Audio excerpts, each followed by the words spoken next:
Bonsoir à tous et bienvenue pour ce nouveau live sur la chaîne d'Alix a toujours raison ou Alix a tort officiel, ça dépend, il se partage la chaîne, pour un live très important je pense, où j'ai des invités qui sont plutôt assez renseignés dans leur domaine et pour mon invité Manu de la chaîne Agir Ensemble, experte car carrément c'est son métier et depuis 1983, info prise à la source, très professionnel, donc dans le métier de l'architecture d'intérieur. Mais bon, il n'y a pas que ça. C'est des années de travail sur le terrain et donc des connaissances indiscutables et un avis bien avisé et professionnel sur cette histoire donc de l'incendie soi-disant accidentel, dirons-nous juste comme ça, nous limitons sans rentrer dans le complotisme 2.0, euh, donc de la cathédrale de Notre-Dame à Paris, qui a eu lieu le 15 avril dernier, le lundi 15 avril dernier.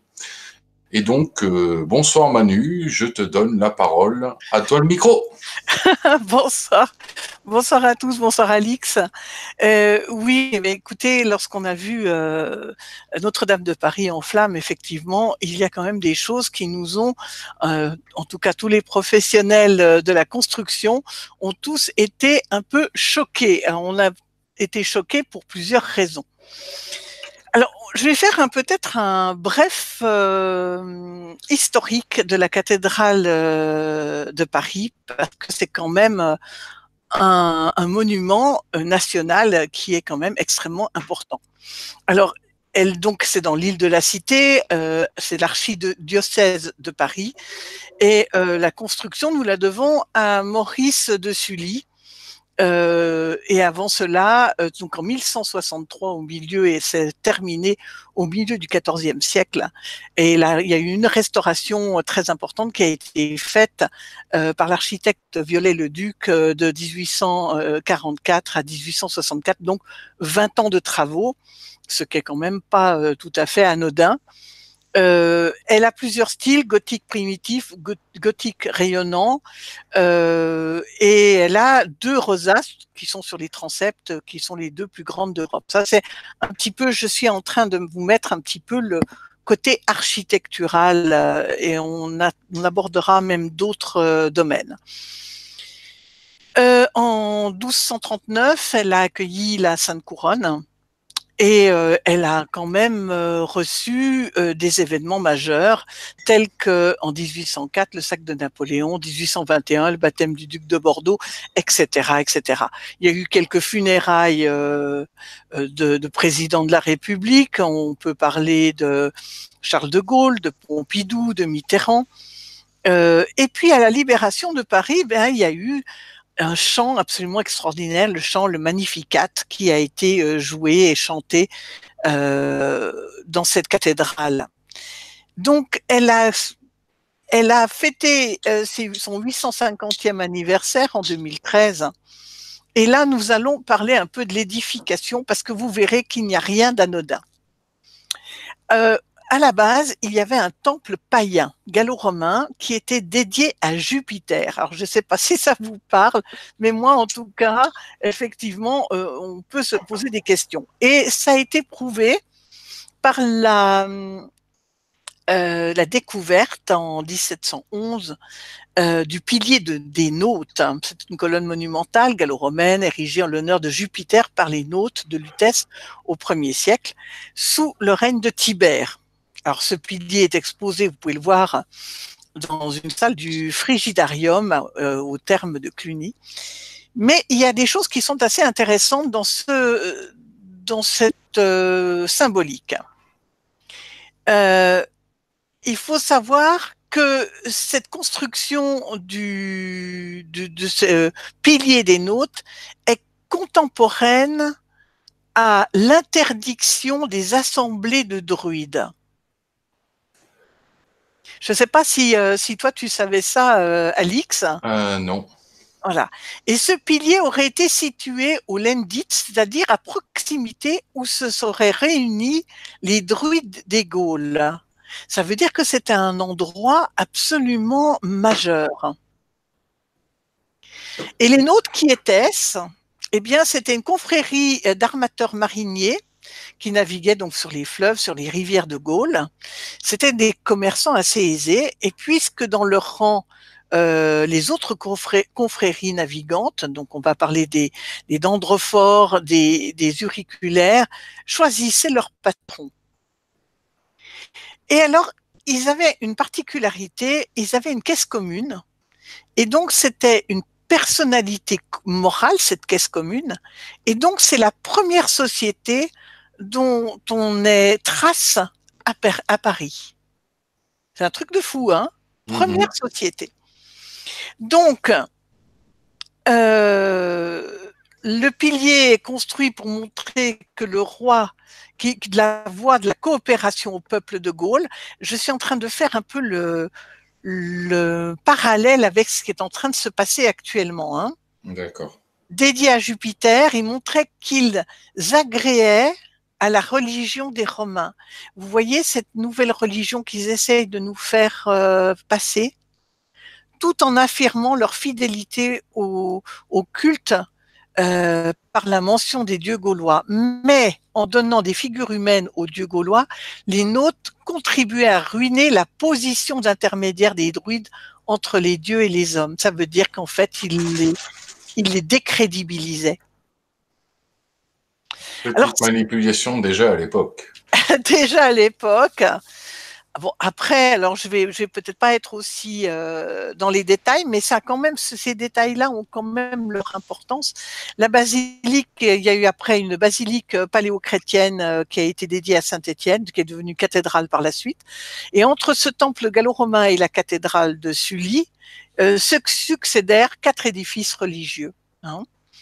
Donc, c'est contemporain à l'abbatiale de Saint-Denis, contemporain à la cathédrale Notre-Dame de Noyon, également la cathédrale Notre-Dame de Laon et aussi la cathédrale Saint-Étienne-Sens, hein, qui était en voie d'achèvement à l'époque. Voilà. C'est pour vous donner un petit peu la période. Alors maintenant, on va parler de la charpente. Et vous voyez que sur votre écran, j'ai mis je mets des photos de la charpente. De la cathédrale de Notre-Dame de Paris. De la cathédrale de Notre-Dame de Paris. Que les gens ne croient pas qu'on parle d'une autre, etc. Non, du tout, du tout. Alors, c'est une des plus anciennes charpentes, c'était une des plus anciennes charpentes de Paris, j'ai un peu du mal à le mettre au passé. J'avoue. Avec celle de Saint-Pierre de Montmartre, qui date de 1147, et des éléments de celle de Saint-Germain-des-Prés, qui date de 1160, 1170, qui ont été faites sur une dizaine d'années. Alors, on donne à cet ensemble un nom qui est assez romantique, on l'appelle la forêt. En raison du grand nombre de poutres, il n'a fallu pas moins de 1500 chênes pour construire cette charpente. C'est pas rien. Ah ben c'était absolument énorme. Et on avait ces 1500 chênes avaient entre 400 et 800 ans d'âge.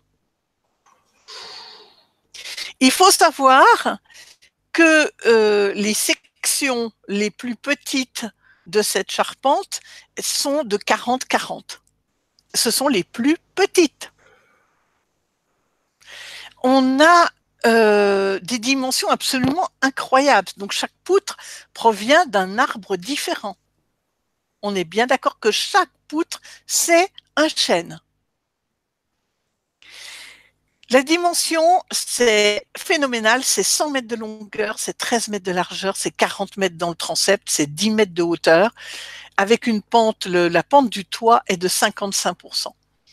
Donc une pente, c'est extrêmement pentu. Et il y a eu dans le chœur une première charpente avec des bois qui ont été abattus entre 1160 et 1170. Et cette charpente, ça veut dire que c'était des chênes qui ont commencé à pousser du 8e au 11e siècle. C'est juste pour vous donner une idée. Cette charpente a disparu, mais les bois ont été réutilisés dans la seconde charpente mise en place en 1220. Et pourquoi il y a eu cette seconde charpente? Il y a peut-être eu un incendie probable. des agrandissements des fenêtres hautes. Il y a eu le rehaussement du mur Goutret de 2,70 m dans le chœur. C'est pour qu'il soit là en conformité avec le toit de la nef. Hein. Et nous avons des bois qui avaient des traitements très spéciaux au Moyen Âge et des traitements que nous sommes incapables de faire au jour d'aujourd'hui. Ils étaient traités contre la pourriture et ils étaient traités également contre le feu. Et vous voyez que c'est quand même arrivé jusqu'à nous. Donc ça veut dire quand même qu'on arrive à plus de 850 ans à avoir des bois qui ont tenu. Alors la charpente de la nef, elle a été faite entre 1220 et 1240, donc 20 ans pour la faire.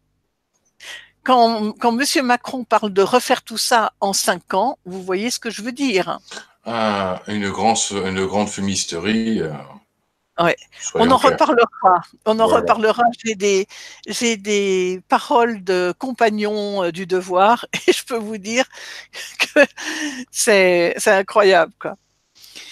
Donc, sur cette charpente, il y a une toiture de plomb. En 1326, ils ont mis 1326 tables de 5 mm d'épaisseur et ça faisait 210 tonnes. C'est énorme. C'est clair. Donc, si les charpentes du chœur et de la nef ont traversé les siècles, donc on va dire celles du transept et de la flèche, elles ont été refaites au milieu du 19e siècle, hein, sous la direction de Viollet-le-Duc, les poutres plus imposantes et plus espacées que celles du Moyen-Âge. Hein. Ça a été quand même une construction un tout petit peu différente, hein, à cette période-là. Donc, on a 1500 chênes, c'est énorme et c'est la raison pour laquelle on l'appelait la forêt. On va parler maintenant de la flèche. Je veux quand même vous présenter le monument et surtout ce qui a disparu, parce que je crois qu'il faut qu'on prenne conscience de ce qui est parti en fumée. Ce n'est pas anodin. La première flèche a été construite au-dessus de la croisée du transept vers 1250. À l'époque, c'était un clocher qui a pu recevoir jusqu'à 5 cloches. Et elle a été démontée de 1788 à 1792, donc pendant la Révolution française. Il y a une seconde flèche qui a été donc construite par Viollet-le-Duc, une charpente qui est totalement indépendante de la forêt, avec une base octogonale qui est appuyée sur les 4 piliers du transept. Et en 1860, donc elle a été faite par le charpentier Bellu. La flèche domine les statues de cuivre vert de grisé. Alors attendez, je vais passer quand même sur la forêt, la fameuse forêt. Hein, que vous regardiez ça avec, si tu veux commenter avec moi, Alix. Ah ben là, on voit la complexité du travail, le millimétrage des ajustements des poutres et des charpentes pour que tout tienne. Alors là, on voit, c'est absolument extraordinaire. Vous pouvez être tranquille, il n'y a pas un clou, pas une vis. Hein, c'est tout fait selon les règles de l'art. Regardez ça. C'est une splendeur. Mm-hmm. Ah, pourtant, les médias, il me semble qu'ils nous avaient parlé de clous et de vis qui avaient fondu.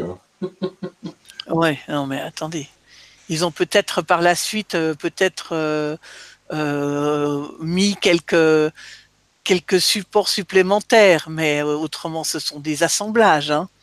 On voit bien que ce sont des assemblages. Hein. Regardez ça. C'est une charpente pareille. Une petite merveille.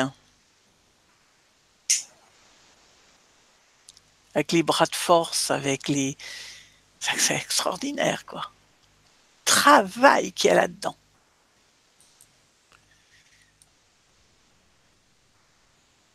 Magnifique, hein?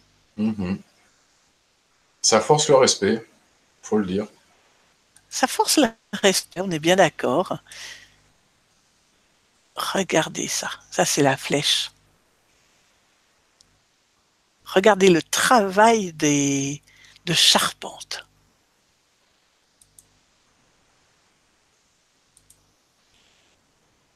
C'est c'est magnifique. Je sais que pour moi, ça, oui, ça, comme tu dis, ça force le respect parce qu'on est dans quelque chose d'absolument splendide. Alors là, ce sont des photos que j'ai prises, donc que j'ai prises dans Internet, bien entendu. C'est avant et après. Alors ça fait un petit peu mal au cœur hein, quand même. Hein. J'avoue. Il manque quelque chose. Et voilà le transept de la... Et vous allez voir évidemment, eh bien, voilà, ça a été, c'est tout brûlé parce que la flèche n'y est plus. Voilà au niveau des rosaces. Alors ils ont pu sauver des rosaces. On va parler après de d'où c'en est. Et après, je vais vous parler de cette fameuse flèche parce que c'est quand même une superbe. Voilà l'intérieur tel qu'on pouvait le découvrir auparavant. Et voilà ce qu'il en reste. Donc il y a quand même énormément de gravats. Et on va parler de tout ça. Alors, on va parler de la flèche qui a été construite donc au-dessus des croisées des transepts. Donc qui domine des statues de cuivre vert de grisé des 12 apôtres avec les symboles des 4 évangélistes. Alors on parle quand même, c'est juste pour vous donner une idée par rapport au feu. 500 tonnes de bois. 500 tonnes de bois. Répétez-vous le chiffre, les amis, chers auditeurs. 500 tonnes de bois. On ne parle pas de quelque chose, un petit quelque chose. Non, non. 250 tonnes de plomb. Une hauteur de 93 mètres au-dessus du sol pour la flèche. Et on va parler de quelque chose d'un petit peu plus symbolique maintenant, après qu'on revienne évidemment aux fameux incendies. Le coq a été récupéré, cabossé, il est tombé hein, lorsque la flèche est tombée. Pardon. Il était situé au sommet de la flèche et il contenait 3 reliques. Une parcelle de la couronne d'épines, une relique de Saint-Denis et une relique de Sainte-Geneviève, qui est la patronne, la sainte patronne de Paris. C'était en fait un paratonnerre spirituel, c'est-à-dire c'était la protection, c'était vraiment pour tous ceux qui œuvraient pour le bien, dans le sens, eh bien, c'était une icône. C'était l'icône de la Jérusalem céleste. Alors, ce que je dis, c'est pas quelque chose d'anodin, parce que justement, on en parle beaucoup de Jérusalem actuellement, et surtout qu'il s'est passé un problème avec une mosquée, n'est-ce pas Tout à fait, le troisième lieu saint du monde musulman, la mosquée Al-Aqsa. Exactement. Et on va parler du coq. Et j'aimerais remettre un petit peu de 3 choses parce que j'ai entendu beaucoup de choses sur le coq. J'ai entendu dire le coq, c'est le coq gaulois, c'est le seul animal qui chante les pieds dans la M. Tout à Et fait. moi, je vais vous mettre une autre image du coq. Il a une symbolique. De par sa position élevée qui domine les églises, le coq est le dernier à recevoir les rayons du soleil couchant. C'est le premier à saluer l'Orient dès l'aube, donc sa renaissance. C'est l'idée de lumière, c'est l'idée de mort, c'est l'idée de renaissance, c'est le coq qui y est associé, c'est l'animal associé, c'est le coq. Le nom du coq vient de cog, C-O-G, c'est un mot celte qui veut dire rouge. Et ce n'est pas la crête du coq qui est rouge pour eux, c'est le ciel rouge du matin. Donc c'est le triomphe de la lumière sur les ténèbres, et il est donc l'attribut des dieux associé au soleil dans la mythologie grecque et romaine. Alors évidemment, on connaît le côté fougueux, combatif, c'est le compagnon des déesses de la guerre, c'est un animal doué d'éloquence du fait de son chant, il est donc le messager des dieux. il y a un influx divin qui le pousse à chanter avant tous les autres. Et dans la symbolique, c'est au chant du coq que le miracle de la résurrection a lieu. Ça veut dire que c'est quelque chose, ce coq qui est tombé, qui est cabossé, il y a encore toute une symbolique derrière. Dans les monastères orientaux, il y avait 2 offices par jour, dont le Gallicinium, qui veut dire donc l'heure du coq.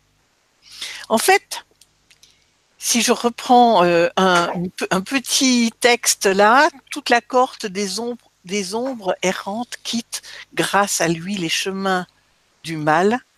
Par son chant, il lave les péchés, il rend l'espoir, et le malade recouvre la santé.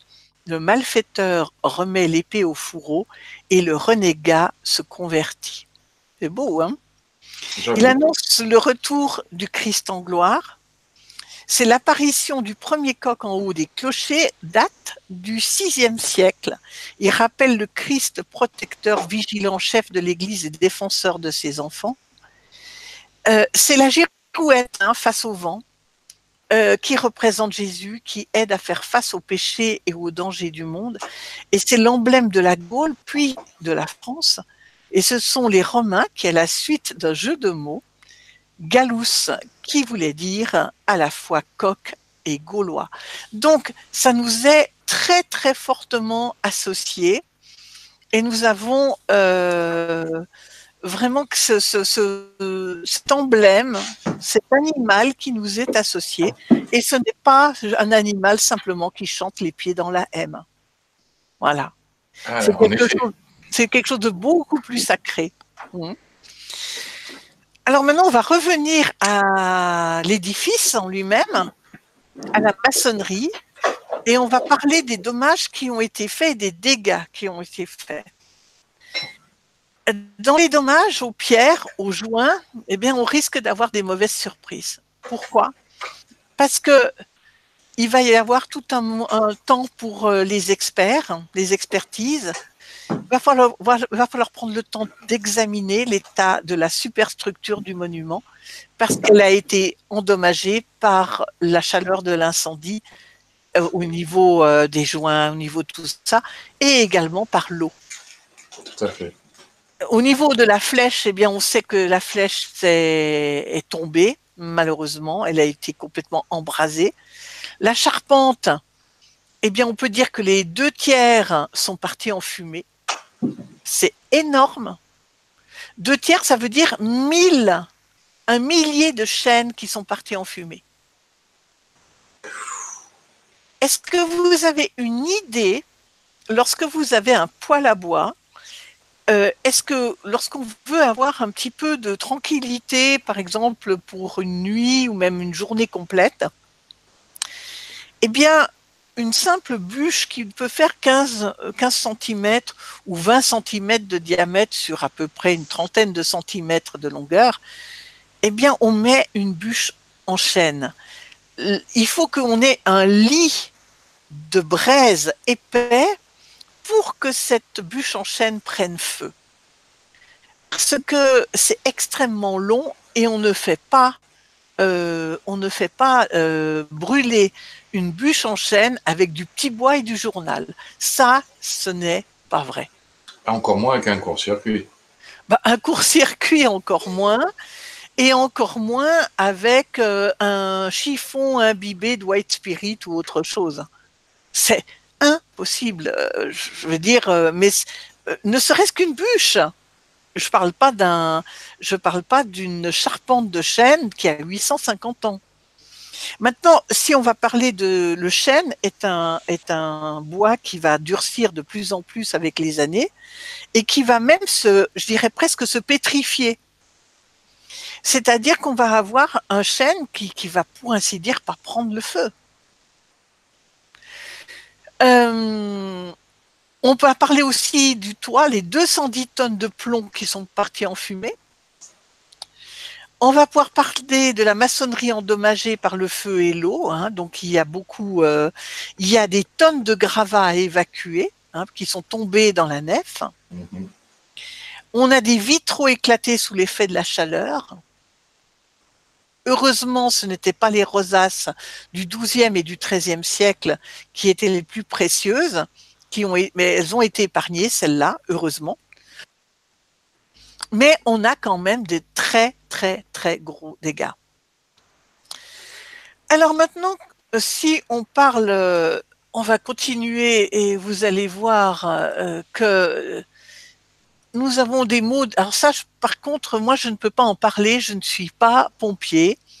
Je ne suis pas spécialiste là-dedans. Mais les mots d'un pompier, il est impossible d'avoir un feu en moins de 2 heures sans accélérateur. Le bois n'émet pas de fumée jaune. La pétrochimie, oui.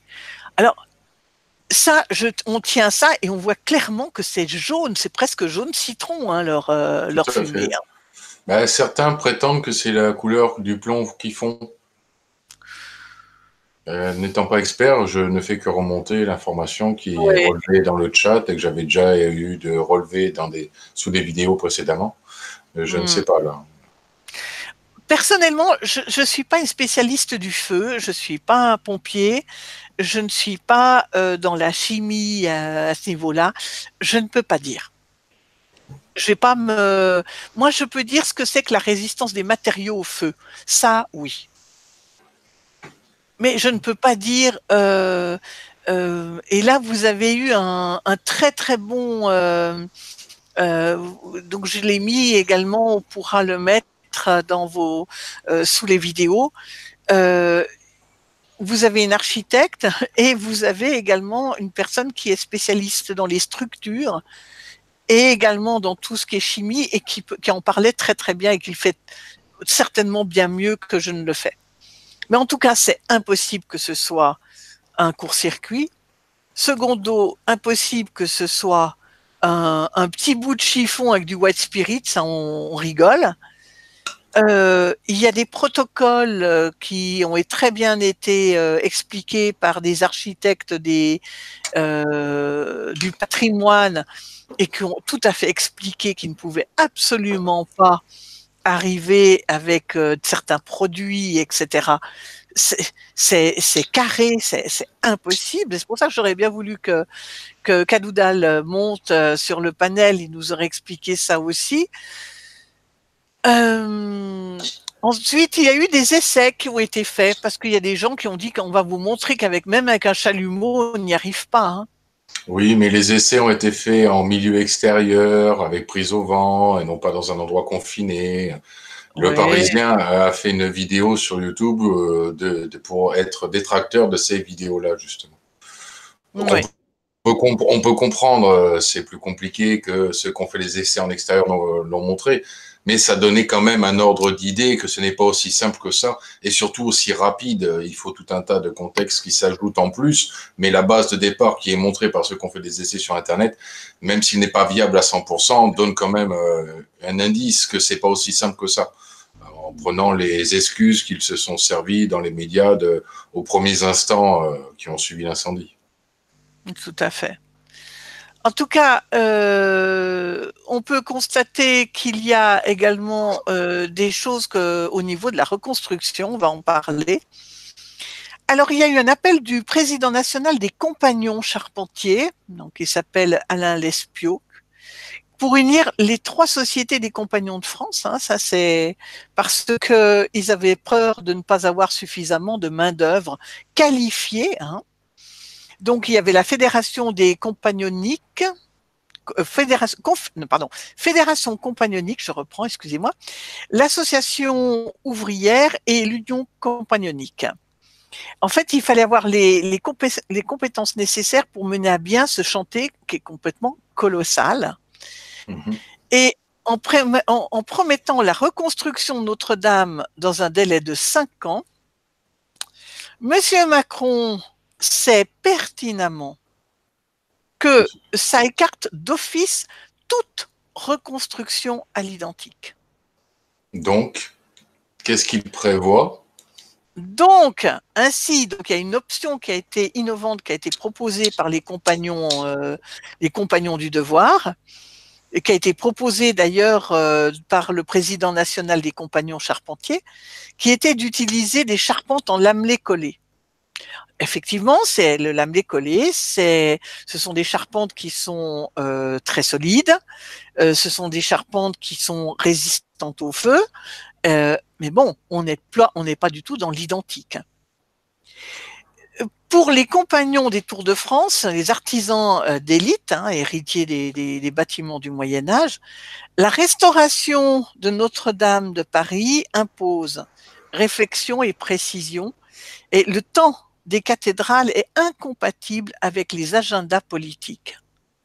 Ah ben ça, petite précision juste de le rappeler. Juste de le rappeler. Alors, on peut marquer aussi une chose, c'est que tout le monde parle. Alors, je vais citer un compagnon qui s'appelle de Jonathan Prudowski. C'est quelqu'un qui vient d'achever son Tour de France de charpentier. Et ce compagnon nous livre cette réflexion à brûle-pourpoint et il dit la chose suivante. Je cite, « Tout le monde parle sans savoir, on est dans l'affect, chacun dit n'importe quoi. On a des formations performantes, on a les compétences, mais il faut arrêter de croire qu'on peut reconstruire en 5 ans, alors qu'il faut 50 ans pour faire sécher un chêne. » Déjà. Voilà, même si on fait du lamelé collé, il y a un énorme travail en amont. On est sur un édifice qui a une histoire, on ne peut pas faire n'importe quoi. Ça signifie quand même que nous sommes en face de gens qui veulent rayer une partie de cette histoire. Parce que pour vouloir aller aussi vite, c'est ne pas respecter le lieu. Le 17 avril, M. Édouard Philippe annonce un concours international d'architectes pour repenser la flèche. Pourquoi international? On n'a pas assez de bons architectes en France? Question judicieuse et pertinente. Je connais bon nombre d'architectes qui sont des gens plus que compétents. Et puis en plus, c'est un trésor national. Tout à fait. Qu'est-ce que ça a à voir avec à l'international? La question reste là, hein? Voilà, ça pousse à se poser de plus en plus de questions légitimes, en plus. Je pense que oui, il y a beaucoup à se poser de questions. Et là, je vais citer Charles Sana, qui a écrit dans Libération, c'est pas tellement en général ma tasse de thé, mais le 17 avril 2019, mais il a dit quelque chose et j'aimerais terminer là-dessus avant qu'on regarde peut-être les questions qu'il pourrait y avoir dans le chat. C'est un texte qui est peut-être un tout petit, pas tout très court, mais enfin bon, je trouve que c'est quand même intéressant. Il compare Notre-Dame de Paris avec notre pays. Il dit notre orgueil, notre arrogance, je cite, notre science, notre modernisme, sans même parler de tous ces progressismes, nous ont menés là où nous en sommes aujourd'hui. Un pays dont il ne reste plus que les murs porteurs, mais qui est tout en ruine, tout fumant. Un pays détruit et ravagé de l'intérieur. Cette cathédrale vieille de plusieurs siècles a pu survivre à des guerres, des épidémies, des famines, des grandes inondations et même aux nazis. Cette cathédrale a survécu à tout, sauf à notre génération. Cette génération de nihilistes, d'individualistes, de consommateurs et de technophiles. Pas un iPad, un iPhone ou une console de jeu pour sauver la cathédrale, mais des millions pour immortaliser impuissant le moment. Nous avons toutes les technologies, nous n'en avons jamais eu autant, mais nous sommes au mieux infichus de ne pas mettre le feu à nos bâtiments quand on y fait des travaux.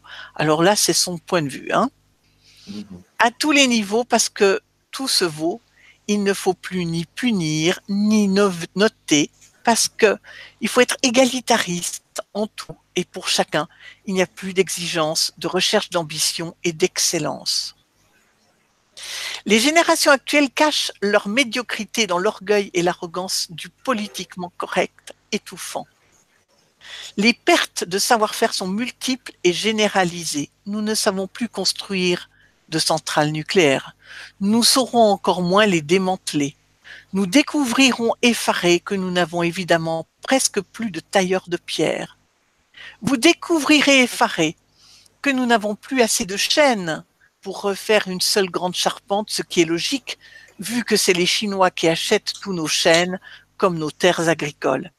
Il faut dire que nous sommes gouvernés par le fruit du chêne, hein, d'accord? Mmh. Nous sommes en réalité incapables de faire aujourd'hui ce qu'ont fait ceux qui construisaient les cathédrales il y a plus de 850 ans. Nous sommes incapables de prendre soin de ce que nous avons reçu en héritage. Ils étaient des bâtisseurs, nous sommes des pilleurs, les fossoyeurs. Nous détruisons tout, de l'environnement à notre patrimoine, de notre culture à notre langue, de nos institutions à nos écoles, tout. Nous détruisons consciencieusement tout ce qui architecturait notre pays et le faisait tenir debout. Nous pillons et laissons tout le monde piller. C'est un grand saccage. Ceux qui ont sauvé Notre-Dame sont 400 gueux appelés sapeurs-pompiers et gagnant moins de 2000 € par mois et qui subissent les restrictions budgétaires parce que nous avons trop de fonctionnaires et que partout en France, les pompiers coûtent trop cher. Les nations sont vendues par les riches et sauvées par les gueux.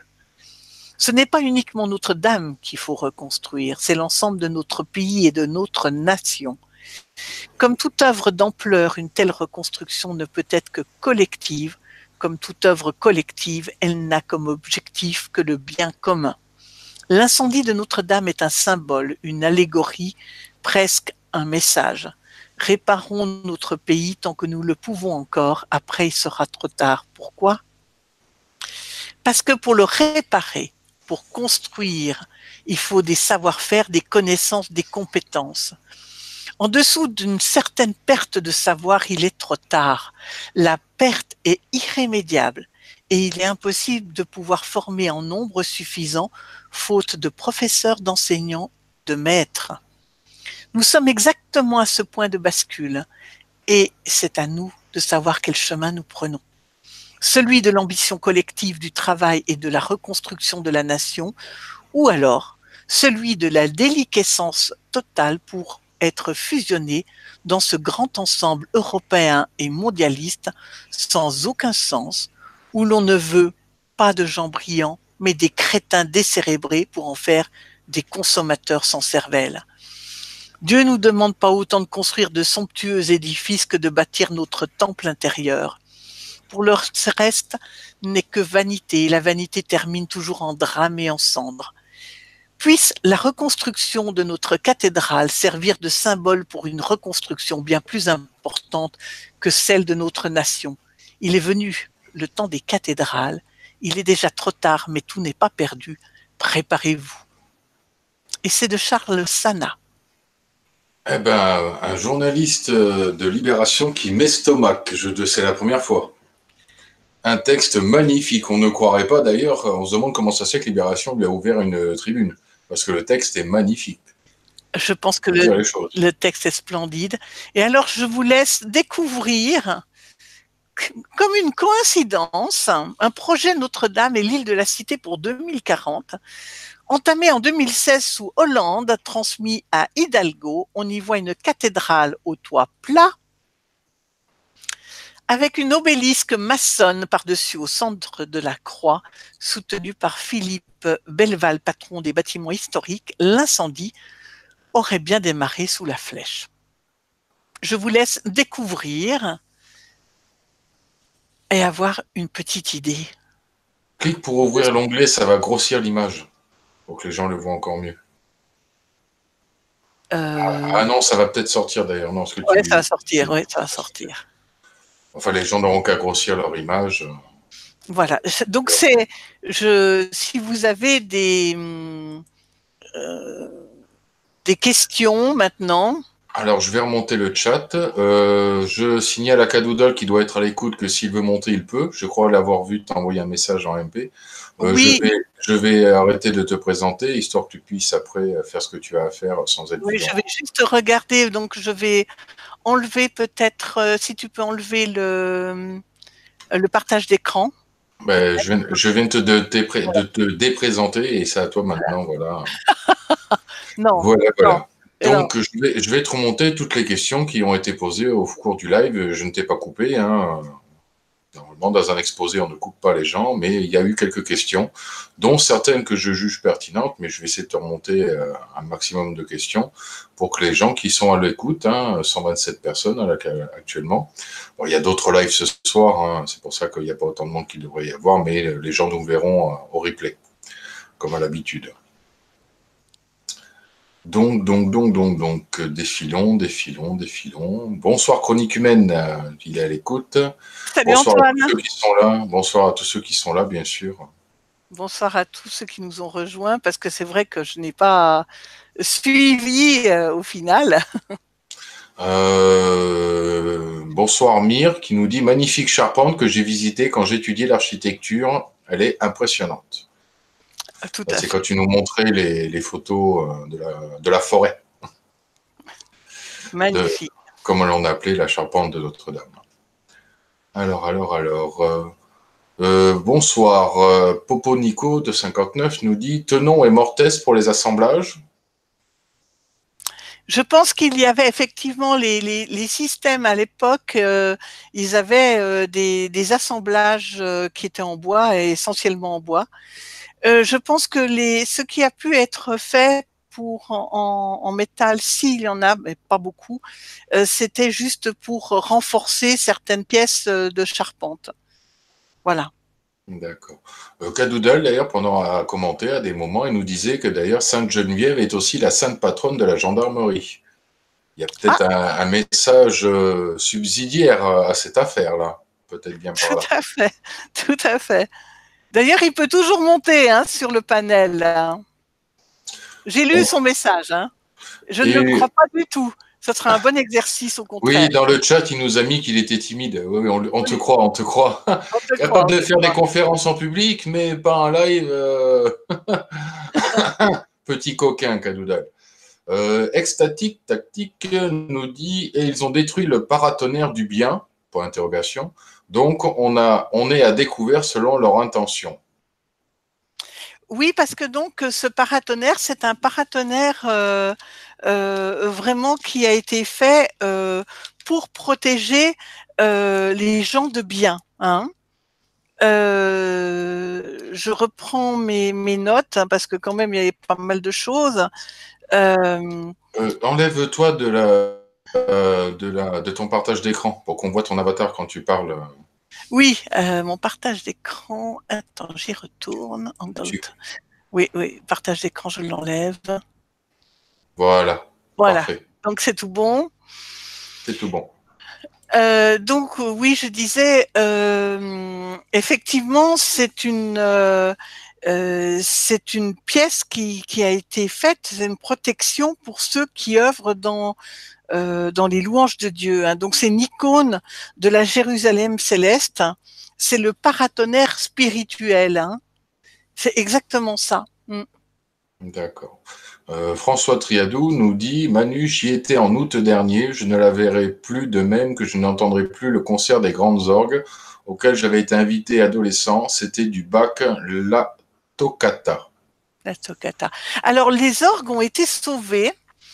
Il est question qu'ils les démontent parce que il va falloir qu'ils vérifient les pièces de l'orgue. Mais les grandes orgues ont été sauvées. Hein. C'est toujours ça de gagner, dirons-nous. Oui, oui, oui, oui. Ou de ne pas perdu.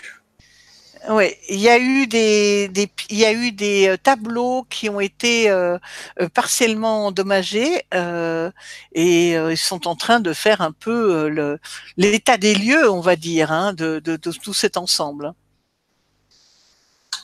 Tu as des compliments, hein, au fur et à mesure du live, il y a eu des compliments, dont celui de Gwenaël, par exemple, j'en prends au hasard, hein. Excellente intervenante, cette dame qui nous parle. Merci, merci Gwenaël, merci beaucoup. Là, Ejira nous dit à un moment, c'est quelque chose comme 334 tonnes de bois qui ont disparu. C'est 500 tonnes, ouais, ouais, c'est 500 tonnes qui ont disparu, ouais, c'est Voilà. énorme, énorme, ouais. Notre ami Antoine nous dit, moi non plus, c'est pas, je ne crois pas à l'accident. Maintenant, quant à savoir qui, comment, pourquoi, on a du taf. Mais non, je ne crois pas à l'accident, et encore moins en dehors des heures de chantier. Notre ami Antoine, ayant une cervelle et un cerveau en état de fonctionner correctement et étant doué de logique et de pertinence, nous rejoint quand on constate inéluctable que l'accident, on lui dira. Mais c'est Comme disait mon grand-père, je lui dirai, et s'il me sourit, j'y en profiterai pour lui brosser les dents à mon cheval. Antoine, en plus de ça, fait partie, elle travaille dans le bâtiment. Donc, on va pas lui en faire à croire. Voilà. Voilà. Et je pense que vu le nombre de poutres qu'il a dû transporter avec ses engins, je pense qu'il sait de quoi il parle aussi, hein. C'est Mais il est vrai que je ne me prononce pas par rapport à tout ce qui est pétrochimie, etc., parce que je ne connais pas. Je ne vais pas raconter une histoire sur un domaine que je ne maîtrise pas. Par contre, la charpente est la charpente et c'est quand même, on a l'impression que ça a quand même brûlé comme un fétu de paille, quoi. C'était impressionnant. C'était, ouais, ça, incroyable. tout à fait. Alors, il y a Zone 51 qui nous dit un incendie volontaire, point d'interrogation, si oui, à qui profite le crime, Alix. Objectivement, je ne vais pas faire dans le complotisme 2.0, hein, je les ai assez tensés dans ma vidéo en mode Alix, donc en mode gentil quand même, mais bon, quand même. Je pense qu'il faut attendre, il est encore trop tôt pour faire des supputations et des hypothèses viables. On ne parle même pas de théorie, vu que pour une théorie, il faut des hypothèses vérifiables, contre-vérifiées, hein, et contredites qui légitimeraient une théorie. Donc on va éviter de tomber dans un complotisme politique, financier, religieux. Attendre. On va attendre de voir les conséquences, les recherches des professionnels, des pompiers, des experts, et on verra la suite. En attendant, je vous dirige, si vous êtes en soif et en demande de théorie du complot, d'aller voir les chaînes de ceux qui partagent déjà leur avis sur le sujet. Question inique. Architecte moderne ou restaurateur, nous dit François Triadou.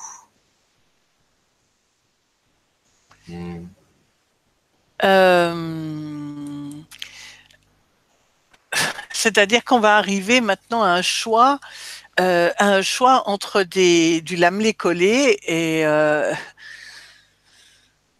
oui, lamelé collé, c'est pas la même chose. Alors c'est plus solide parce que ce sont quand même des grandes technologies, euh, mais bon, mais bon.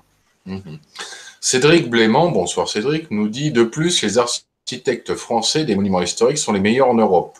De plus, c'est un corps de l'architecture avec une formation spécifique à l'école du Louvre. Oui, tout à fait. Tout à fait. Merci Cédric pour ton commentaire, fort pertinent, c'est pour ça d'ailleurs que je le lis. Un autre compliment de Princesse Madison. Bravo Manu, c'est 7 points d'exclamation de notre amie française expatriée aux États-Unis. Merci, bonsoir à toi Princesse. Marie HRDP nous dit Alix, il est poli ce soir. Ben, parce que c'est Alixator qui n'est pas poli, mais Alix, il l'est, lui. Et surtout sur les sujets très sérieux, il n'y a pas d'Alixator, c'est Alix. Voilà. Ouais. On va éviter les choses complotistes et tout ça, les élites mondiales, etc. C'est ce que je disais, voilà. Je suis partie vraiment sur l'architecture telle qu'elle était, sur où elle a été construite, etc. Donc des choses qui sont factuelles. C'est important de rester sur du factuel pour justement ne pas partir dans quelque chose d'émotionnel qui nous ferait passer à côté de quelque chose d'important. Nous sommes bien d'accord. Ah, Racard Épervier nous dit le coq est celui qui réveille, et cela dans tous les sens du terme. Pas bête. Il y a, oui, je vois aussi Antoine qui marque, je parie 1 million qu'elle ne sera pas refaite à l'identique. Compte tenu du temps que M. Macron, 5 ans, donne pour la refaire, Chronique humaine, c'est clair qu'ils ne veulent pas la refaire à l'identique. Et il y a fort à parier que on arrivera dans un projet tel que j'ai pu le. Alors je dis pas forcément celui-là, mais voilà. Ce sera à leur sauce, on va dire. Voilà. Ce sera une sauce différente, voilà, pour être plus clair. Bonsoir, Racard Épervier. S'il se vexe.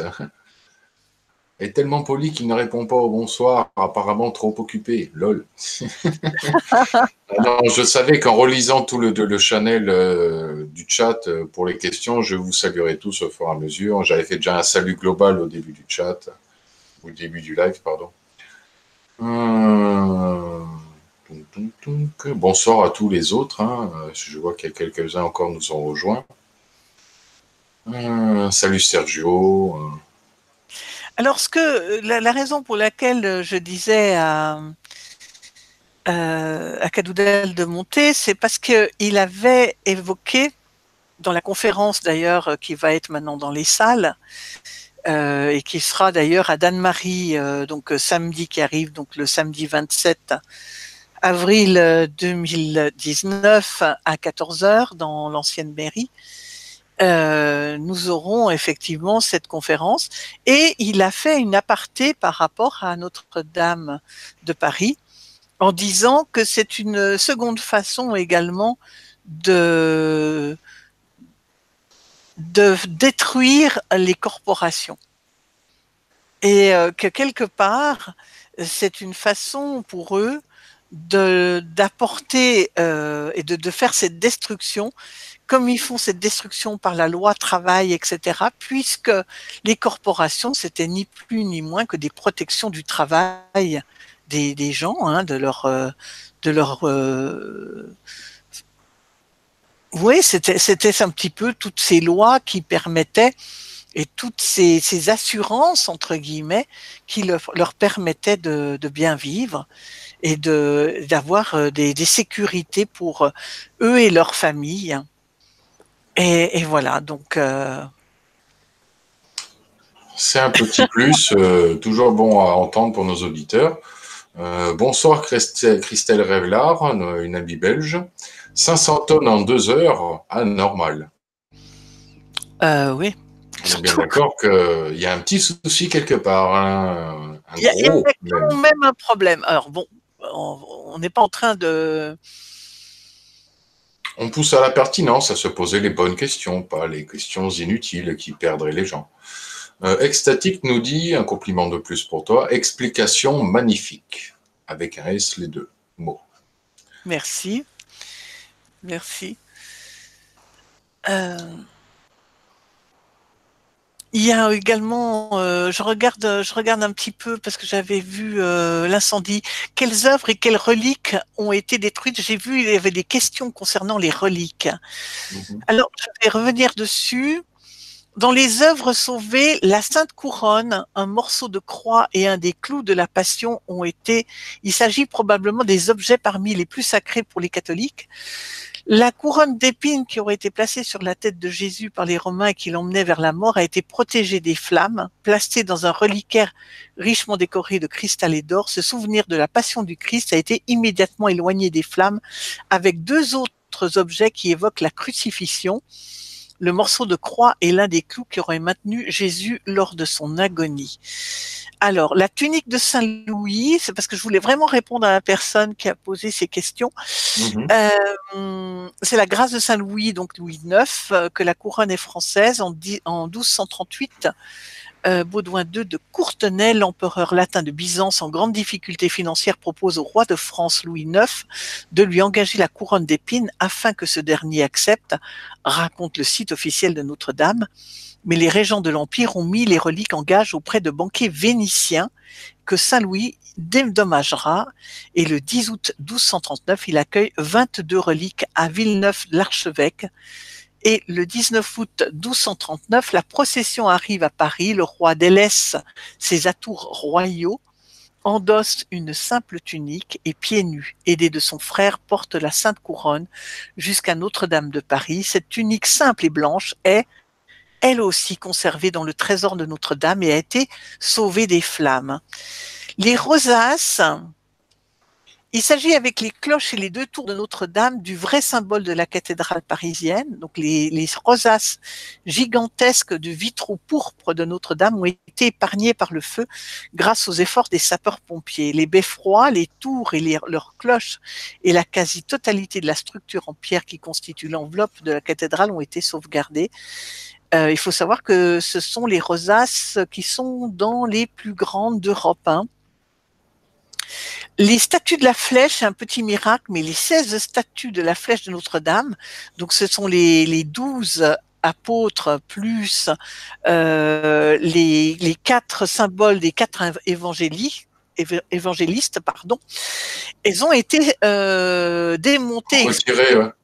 en Dordogne 5 jours avant l'incendie. Une chance. Un peu des questions, hein. Dans le cadre de la restauration en cours de la Flèche, ces statues de cuivre pèsent 150 kilos chacune et ont été installées en 1857 lors de la restauration par Viollet-le-Duc. La croix de l'autel, malgré l'effondrement du toit et de la flèche, le centre névralgique de la cathédrale, son autel et la croix qui y trône, sont toujours intacts. Le mobilier liturgique, veux-tu que je continue ? Je vais apporter une petite précision qui va te faire plaisir et que je suis tombé sur l'information qui m'est passée sous les yeux hier, je crois, ou avant-hier. Le coq a été retrouvé. Oui, cabossé. Voilà, juste cabossé d'une aile, mais sinon en entier, il a été retrouvé. Il a été retrouvé cabossé, oui, ça j'avais eu l'info. Voilà, donc il n'a pas fondu avec le reste de la flèche. Alors, c'est peut-être un signe pour les croyants. Oui. Ça, au passage. Au niveau du mobilier liturgique, il y a une grande partie des objets liturgiques comme les chandeliers massifs et les encensoirs ont été rapidement évacués vers l'hôtel de ville de Paris avant d'être conservés dans un lieu secret. Les peintures comme la Vierge de Piété de Lubin-Baugin, une Vierge à l'enfant et la Vierge noire de Sesto Chova ont été également retirées de la cathédrale par mesure de sécurité. Alors, dans les œuvres détruites, eh bien, on a la flèche. Malheureusement. On a la forêt, donc opposée, nous avons malheureusement qui a été, à l'exception d'un incendie, cette structure exceptionnelle réputée indestructible par la résistance et la légèreté du bois. Ouais. Elle a été constituée de chênes d'Île-de-France. Hein. Un destin incertain, les tableaux, on les appelle les grands maces. Ce sont des peintures de grande taille qui sont restées dans la cathédrale pendant l'incendie et qui n'ont pu être déplacées. Il y en a 4 très grands, notamment un Laurent de la Hire, qui a priori sont détruits. Donc ça a été précisé par le secrétaire général de l'Observatoire du patrimoine religieux. Il existe 76 de ces grandes maïs, mais 13 étaient proposées au public à Notre-Dame. Si certaines peintures ont été gravement endommagées, d'autres pourront être sauvées après avoir été séchées et nettoyées de l'impact de la fumée. Alors le grand orgue, je pense à François, là je précise pour le grand orgue, il est sauvé. Et c'est ce qu'annonçait nos confrères du Figaro, l'un des cotitaires des grandes orgues de Notre-Dame, Vincent Dubois. Si l'instrument n'a pas été écrasé par les voûtes, il a pu être gravement endommagé par la chaleur, la fumée et l'eau. Reste à savoir si l'orgue pourra rester en place. Si la structure menace de s'effondrer, il faudra effectivement le déménager dans un lieu sûr. Si la voûte et le transept sont assez solides, l'orgue pourra demeurer dans son écrin prestigieux, mais il faudra en jouer régulièrement pour qu'il ne s'abîme pas.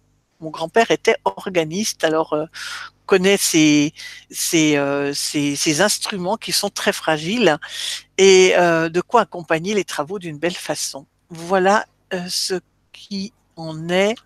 Alors, une petite question pour aller avec le sujet dont tu nous parles. Bonsoir Rosa Saléac, bonsoir à tous ceux qui nous rejoignent. Bonsoir Logan Osborne. Bonsoir. Il nous dit, j'étais même pas au courant qu'il y avait des reliquaires à Notre-Dame. Et ce n'était pas plus sécurisé que ça? Question. Alors, il y avait les reliques, elles étaient en haut de la flèche, puisqu'elles constituaient à elles ce paratonnerre spirituel. Donc elles étaient elles étaient à un endroit très particulier et évidemment très difficile d'accès et je peux imaginer très protégé à ce niveau-là. Christelle Revlard nous dit un autre signe pour les croyants, la couronne mise sous scellé, le Christ roi reviendrait-il bientôt? Alors effectivement, Alors, il faut savoir que Christelle Revlard est une royaliste. voilà. Je t'informe, hein, c'est une abonnée de que j'ai rencontrée sur mon Facebook il y a quelques mois et elle est très intéressée, elle travaille beaucoup, elle lit beaucoup, mère de famille, etc. Il n'y a pas de souci, il n'y a pas de souci. Mais effectivement, cette couronne d'épines, elle a été mise donc en lieu sûr. Maintenant, il va falloir également faire attention à ces reliques de façon à ce qu'elles ne disparaissent pas. Alors là, c'est mon petit côté complotiste. Marie Lévesque nous dit en dernier commentaire, conclusion, Satan s'est planté. C'est ironique et à la fois, c'est bienvenu. Pizza Pure Porn nous dit, le pape s'est-il prononcé pour Notre-Dame, sur Notre-Dame? Je ne suis pas au courant. Alors, je ne suis pas au courant. C'est vrai que ça serait quand même d'une importance. Oui, ça c'est une chose que je peux regarder. Est-ce qu'il y a eu une Pape François? Est-ce qu'il y a eu quelque chose commentaire Notre-Dame? Alors, il y a multitude de compliments, hein, bien sûr, pour toi, pour nous deux, pour ce live. J'avais prévenu hein, que ça allait être un live, que n'hésitez pas à le faire tourner, quoi. Il n'y a pas de complotisme, c'est une professionnelle qui vous parle, donc. Et puis, je pense que vraiment, je la connais très bien, je savais que ça allait vous plaire.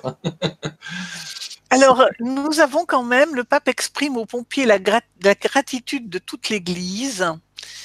Il s'est exprimé mercredi la gratitude de toute l'Église catholique envers les pompiers et tous ceux qui se sont dépensés au risque même de leur vie pour sauver des flammes la cathédrale Notre-Dame de Paris. Que la Vierge Marie les bénisse et soutienne le travail de reconstruction. Que cela puisse être une œuvre collective à la louange et à la gloire de Dieu, a déclaré le pape lors de son audience hebdomadaire devant les milliers de fidèles sur la place Saint-Pierre de Rome. Oui, voilà. Il y a Franck Ripley qui nous confirme qu'il y a eu quelques mots, mais par contre, pas un seul euro de soutien de la part du pape. C'est vrai que j'avoue que c'est quand même bizarre. Même s'ils n'en sont pas responsables, quand même, il aurait pu y avoir un geste un peu plus que symbolique de la part du Vatican. Alors, je continue parce que je cite, chers frères et sœurs, j'ai ressenti une grande douleur et je me sens si proche de vous tous. A-t-il ajouté dans ce message traduit ensuite en français par un prêtre adressé à tous les Parisiens et l'ensemble du peuple français. Mardi après-midi, le pontife argentin s'était entretenu par téléphone avec le président français Emmanuel Macron après l'incendie qui a ravagé Notre-Dame lundi soir. Dans un télégramme adressé mardi à l'archevêque de Paris, Monseigneur Michel Aupetit, il avait souhaité la mobilisation de tous pour reconstruire ce joyau architectural d'une mémoire collective qui appartient selon lui au patrimoine architectural et spirituel de Paris, de la France et de l'humanité. Le cardinal Gianfranco Ravasi, ministre de la Culture du Saint-Siège, a proposé mardi la contribution technique et scientifique des experts des musées du Vatican pour aider à la reconstruction de Notre-Dame. Effectivement, on n'entend pas financière.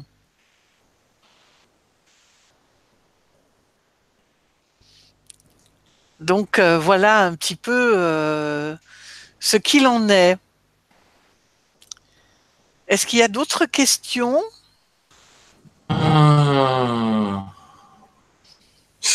Le croquant du Périgord fait un petit jeu d'humour. Je n'arrive pas à allumer mon bâtonnet dansant. On peut m'aider? Sale gosse, là. Sale Sale gosse, gosse. ouais, sale gosse.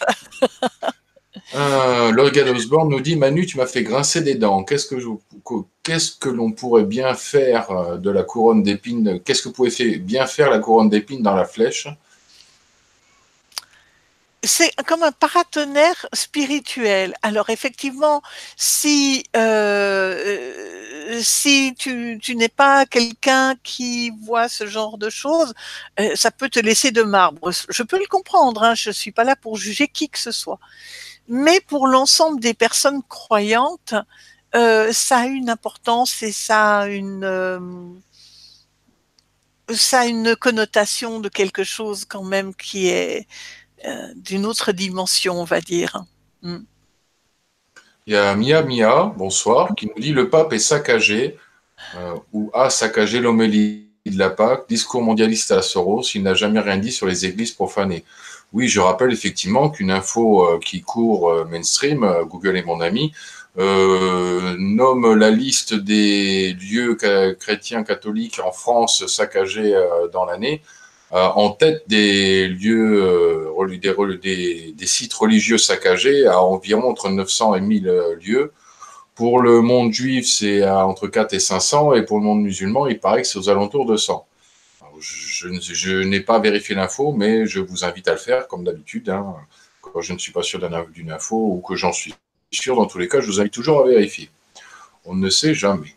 Mais bon, c'est vrai que je n'ai pas vu une info dans l'année remonter, et même depuis des années, sur le fait que le pape aurait une pensée pour les lieux saccagés du christianisme ou du catholicisme en France. Ouais, effectivement. Par contre, nous avons effectivement Louis de Bourbon qui en a parlé, hein, et qui. Pour ceux qui ne savent pas, dis aux auditeurs qui est Louis de Bourbon, bien sûr. Hein. Ah, Parce que moi, je sais. oui, Bon. bien sûr. Louis de Bourbon est euh, eh bien, la personne qui serait notre roi de France, compte tenu dans le cadre légitimiste, hein, c'est-à-dire que c'est le né de la famille de Bourbon et c'est le descendant de Saint-Louis, c'est le descendant d'Henri IV, le descendant de Louis XIV et de Louis XVI, bien entendu. Voilà. Alors, il y a plusieurs personnes qui font un peu d'ironie trollesque. C'est là, comme on arrive en fin de live, on va être tolérant avec eux. André, bonsoir André, un de mes tipeurs d'ailleurs, qui est là ce soir et qui pose une question. Quand est-ce que les travaux de rénovation commenceront? Alors, plusieurs questions même. Est-ce qu'ils doivent encore attendre par rapport à l'enquête? Si oui, combien de temps? Merci d'avance pour la réponse. Merci André pour toutes ces questions. Vas-y Manu. Alors, je pense que déjà, il y a des expertises, il y a des experts qui sont sur place, il y a le temps d'une expertise. Alors, en fait, c'est à plusieurs niveaux. Il y a le niveau des assurances, bien entendu, c'est-à-dire l'expertise, combien ça va coûter. En même temps, il y a une expertise pour savoir quelles sont les structures de la cathédrale qui ont été touchées et quels sont les travaux de rénovation qui sont à faire pour que cette structure tienne, hein, qu'il n'y ait pas de danger pour le public, voilà, par la suite, parce que maintenant elle n'est accessible que par les pompiers et les experts, je peux imaginer, parce que c'est trop dangereux. Hein. Il y a eu le feu, il y a eu l'eau, il y a eu tout ça. Et ce sont quand même des pierres et ce sont des scellements de pierres qui ont été fragilisées, hein, quoi qu'on en dise. Les voûtes sont toutes elles doivent toutes être vérifiées. Hein. Il y a notre ami Kadoudal qui nous met un petit commentaire pour ceux qui sont adeptes de la numérologie. Il nous dit l'incendie a eu lieu entre l'acte 22 et 23 des Gilets jaunes. Or, l'addition des chiffres de la date de l'incendie égale 22 et le square derrière Notre-Dame de Paris est le square Jean 23. Ouais. Et ouais. Ils aiment beaucoup la numérologie. Attention, Effectivement. les ils aiment, les ils, les ont tendance à on se fera stigmatiser là sur du complotisme. Non, Attention.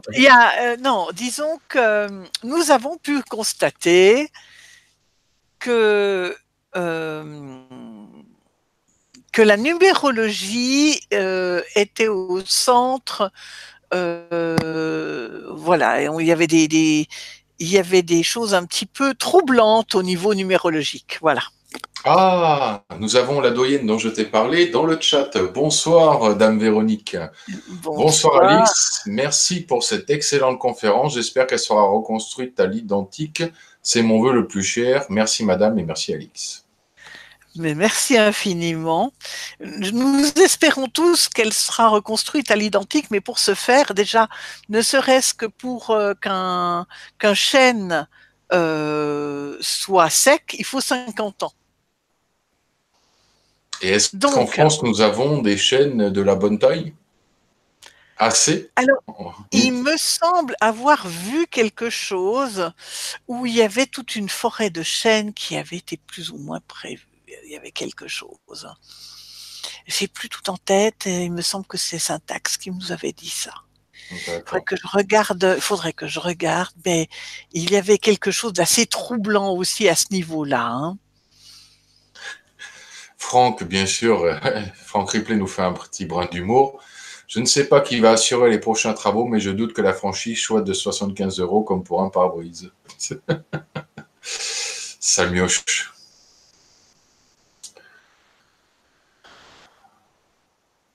Effectivement, on peut dire que là, on aimerait bien savoir.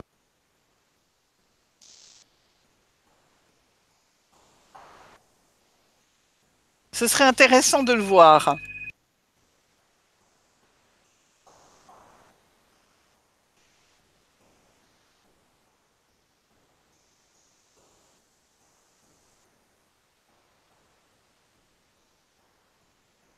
Bonsoir Martial. Ah, tu étais là toi aussi.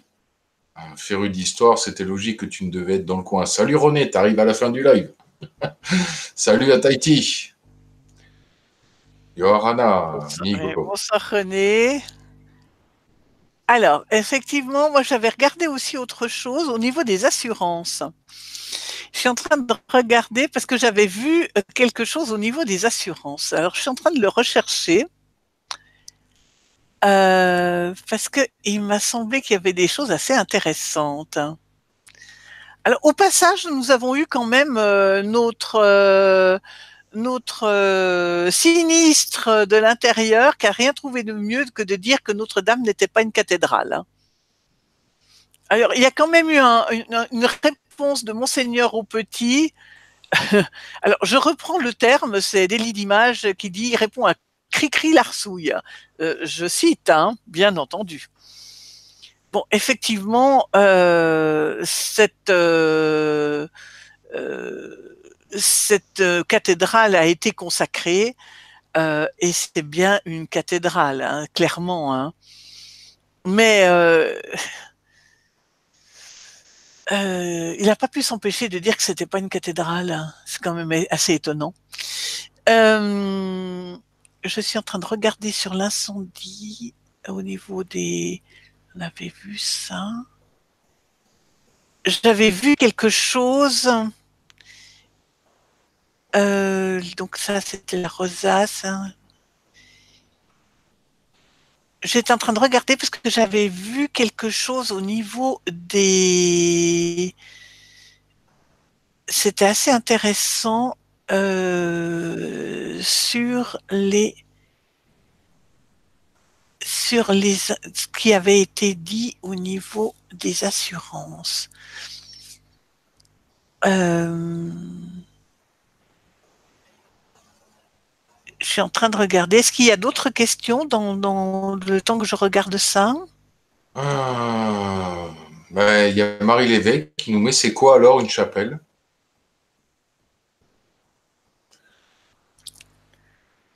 Alors, il me semble qu'une cathédrale, c'est dès le moment où il y a c'est un certain niveau de hiérarchie, comment dirais-je, dans la hiérarchie de l'Église catholique. C'est-à-dire, alors je suis pas catholique, donc j'ai un petit peu de difficulté à ce niveau-là, mais je crois qu'il faut que ce soit un évêque ou un archevêque. En tout cas, il faut que ce soit à ce niveau-là. Euh, il y a également corps de métier restreint, miracle, les moyens de financiers semblent acquis. Il y a 1 milliard d'euros de dons promis en moins de 48 heures. Oui, Ça fait beaucoup. Ça fait dont beaucoup 500 millions, dont 500 millions, la moitié, donc en moins de 24 heures. Hein. ouais. Ce qui laisse pantois, effectivement, le trésor primordial à restaurer aujourd'hui étant la terre avec toutes ces espèces animales et végétales qui sont rayées de sa surface. Effectivement, on s'étonne un peu de tout ça. Il y a 14 millions de visiteurs par an, hein, ça amenait quand même énormément de monde. Et donc, je suis en train de regarder si je retrouve ce qu'ils avaient dit sur qui étaient les compagnies d'assurance. Je n'arrive pas à retrouver ça. On peut toujours inviter nos auditeurs à aller le chercher par eux-mêmes. Oui, vous pouvez aller chercher. Je pense qu'il y a beaucoup de choses à. Nous sommes quand même maintenant à quoi, une semaine, un tout petit peu plus d'une semaine de 8 ce jours. 8 jours de ce jours. sinistre. Donc on peut dire effectivement qu'il y a eu. Mais là, je ne retrouve pas ce qui s'est passé.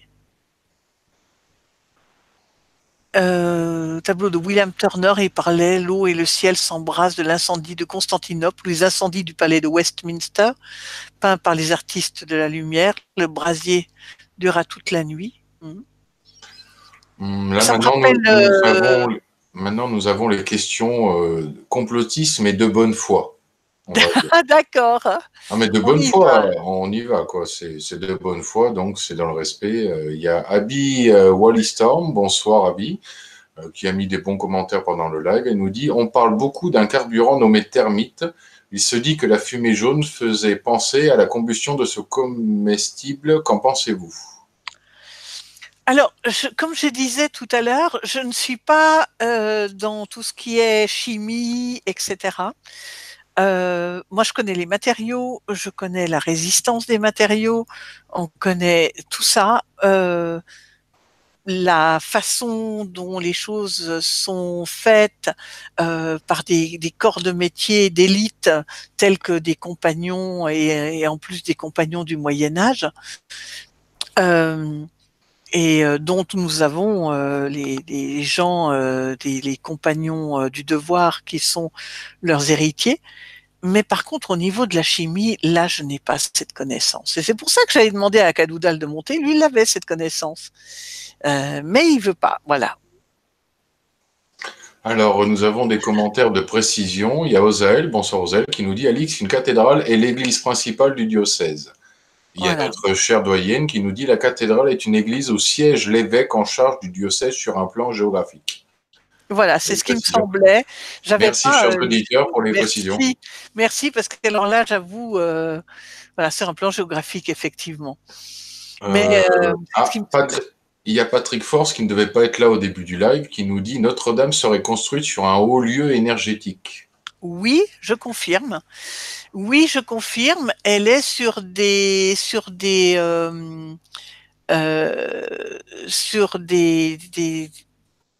droits telluriques, ce qu'on appelle des lignes telluriques. Effectivement, oui. Et ces lignes telluriques, tous ces croisements, vous pouvez retrouver tous les plus grands monuments, donc les cathédrales pour la France. On peut retrouver également les pyramides d'Égypte, etc., etc. Donc oui, effectivement. Bonsoir Mathieu. Notre ami Mathieu est dans le chat. Bonsoir Mathieu. Et Abby, d'ailleurs, te remercie pour la réponse à sa question. C'est bien quand les gens commencent à poser des questions et à dire merci quand on leur répond. C'est sympa. Il y avait eu aussi une question par rapport au soufre, d'où la couleur jaune qui était plus haute dans le chat. Oui, oui. Alors, comme j'ai dit, je rejoins Chronique Humaine là-dedans. Il y a des domaines que je connais, puis il y a des domaines qui ne sont pas de ma compétence. Et je vais pas me prononcer sur quelque chose qui n'est pas de ma compétence. Parce que là, j'avais mis d'ailleurs, on mettra dans le chat, en dessous de la vidéo, certaines vidéos où vous avez des personnes qui sont elles, des personnes qui connaissent tout ça et qui vont pouvoir vous donner des éléments de réponse mieux que je ne le ferais. Et on vous invite bien entendu à aller chercher également par vous-même, parce que il ne faut pas croire sur parole les gens, il faut aller vérifier également par vous-même. Voilà. Là, Vic, bonsoir Vic, nous dit actuellement les travaux de bâchage s'accélèrent pour protéger la cathédrale de la pluie. Ah oui, ah Logique. oui. Là, on a les intempéries qui risquent, et effectivement, le bâchage, comme sur tout édifice, un édifice qui n'a plus de toit, automatiquement, il va y avoir une dégradation extrêmement rapide au niveau de la maçonnerie, hein. Ça, c'est une chose. Dès le moment où un toit n'est plus là, il faut extrêmement rapidement protéger pour éviter des dégradations supplémentaires. Oui. André, qui a suivi notre conseil, nous a dit, je viens d'essayer de trouver sur le net, et ils disent que l'État est son propre assureur et qu'il n'était pas assuré sur plusieurs sites, dont la cathédrale Notre-Dame. C'est ce qui me semblait moi-même avoir entendu parler. Mmh. Donc voilà, c'est pour ça qu'il y a eu besoin de cette campagne de dons, parce que pas assuré. C'est quand même catastrophique que le principal monument religieux catholique chrétien en France ne soit pas assuré, quoi. Au XXIe siècle, c'est hallucinant. J'avoue que même si je suis pas croyant religieux, je suis outré d'apprendre, quand j'ai appris ça, j'ai été outré, quoi, que Notre-Dame ne soit pas assurée. J'ai cru que c'était du complotisme, quoi. C'est pas possible. C'est évident que c'est assuré. Eh ben, en fait, non. Ouais. Il y a Gira qui marque: la cathédrale de Metz a eu sa toiture détruite en mai 1877. Il a fallu 5 ans pour la reconstruire, mais avec une charpente en métal en utilisant le système Polenceau. Oui. Mm. Bonsoir Tony Nero. Bon ben, on a fait le tour. Je pense qu'on a eu fait un live où tu as bien expliqué les choses. Merci Manu. Mais écoute, j'espère que les choses étaient suffisamment claires. J'ai voulu surtout montrer l'importance de ce monument, qui a une importance à plusieurs niveaux en fait, hein. Donc architectural bien entendu, au niveau touristique, etc. Euh, il y a un rayonnement également de cet édifice. Et puis derrière ça, eh bien, il y a toute une dimension. Alors évidemment, tout le monde ne peut pas avoir cette même sensibilité par rapport à ça, et loin de moi l'idée de juger quoi que ce soit. Mais voilà, et c'est quand même à plusieurs niveaux, hein. Mhm. Donc ça a une portée différente d'une maison qui brûle, hein. C'est quand même un édifice majeur. Bah, quand même.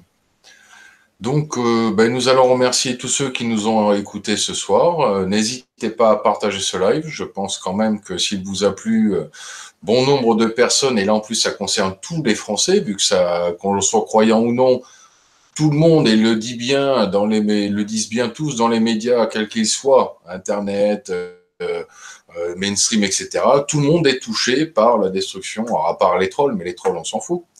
Tout le monde est touché par la destruction de ce bâtiment. Et donc, n'hésitez pas à partager pour information à tous ceux que vous pouvez connaître qui pourraient être intéressés de savoir, de comprendre, d'avoir les informations viables d'une professionnelle. Et n'hésitez pas à nous suivre, nous vous tiendrons au courant des suites de l'enquête, des enquêtes, des analyses, etc., qui vont être faites, des réelles spéculations sur le temps de réparation, etc., des projets qui vont être mis en place. Je vous tiendrai au courant de tout ça. et bien sûr avec mon ami Manu ici présente. Le lien de sa chaîne YouTube Agir Ensemble est dans le descriptif de la vidéo. N'hésitez pas à vous y abonner, elle fait un excellent travail avec le groupe Agir Ensemble. Des conférences très intéressantes, des vidéos très intéressantes. Petit à petit. Merci en tout cas à tous. Merci pour votre écoute, vos messages, vos remarques pertinentes. Et puis, eh bien, je pense qu'il faut regarder un petit peu de plus près notre patrimoine parce que c'est ce que nos anciens nous ont apporté. C'est notre héritage. Et je pense que maintenant, il va falloir regarder ça différemment et faire en sorte qu'on arrête également de détruire ce patrimoine. Voilà. Je vous souhaite en tout cas une excellente soirée. Et puis, merci pour cette écoute et puis à bientôt avec d'autres conférences, j'imagine. Voilà. Je vous remercie également à tous. Je remercie mon ami Manu. Je vous remercie pour tous les compliments que vous nous avez envoyés, mais c'est surtout Manu qui les mérite. Là, moi, là-dessus, merci je n'ai fait qu'offrir mon auditoire. Hein. Là, je vous ai dit, j'ai une professionnelle sous la main qui a de l'information à vous partager. Je vous la partage gratuitement. Et n'hésitez pas à le partager. Pensez à liker le live. Ça aide pour l'algorithme de référencement. Et à partager. C'est très utile. Et pour ceux qui sont abonnés à mon Facebook, je passe un petit clin d'œil. J'ai fait un live tout à l'heure par rapport aux Gilets jaunes, que j'invite aussi les gens à aller voir. Il est très court, une demi-heure. Et je vous invite aussi à le partager en nombre, car il est très intéressant aussi. Je vous souhaite à tous une bonne soirée et je vous dis à très vite pour le prochain live qui était prévu. Je vous en ai parlé lors du live d'hier sur les violences policières. Et il y en a un autre juste après qui s'enchaîne sur les manipulations médiatiques, car un sujet est fortement lié à l'autre. Donc, vous en faites pas, je suis en forme, je suis remonté, je vais plaire à tous mes tipeurs et mes abonnés. On fait le travail, je suis là, et en même temps, le travail sur le terrain. Je vous dis, bientôt, je vais être interviewé par un média indépendant local. Moi-même, je vais interviewer des référents de ma région, des Gilets jaunes, avec des grandes révélations. Vous allez voir, tout ça, ça va piquer. Bonne soirée à tous, et prenez soin de vous, comme dirait mon ami Jimmy Batin. Et à très bientôt pour un prochain live et une prochaine vidéo.